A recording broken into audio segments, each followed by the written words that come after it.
पिटाई करा देब खाना में, ओहू से नहीं संभाले ले तो जहर मिला देब खाना में। भेजी पटन लोरे से बहुत रानी जोरे जोरे से आवे पड़ी तोरा घोड़े से।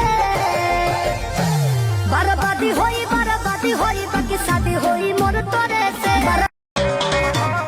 दिल के इमोशन कहीं न बाबा सवारू रहे गोद दिहा जवन छोड़ के गोइल बिया ए बाबा ओकरा से लभर भी जोड़ दिहा जवन छोड़ के गोइल बिया ए बाबा। भारत पैनी भुखनी कई गो सोमारे भोला, तबे पौनी ऐसन दुल्हा दिलदार भोला।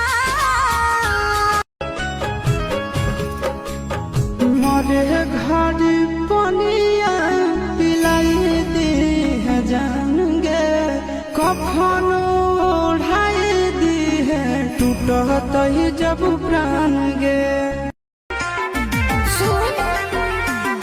छोड़ के कोई टराई तो तोर पिटाई करा देब खाना में, ओहू से नहीं संभाले ले तो जहर मिला देब खाना में। भेजी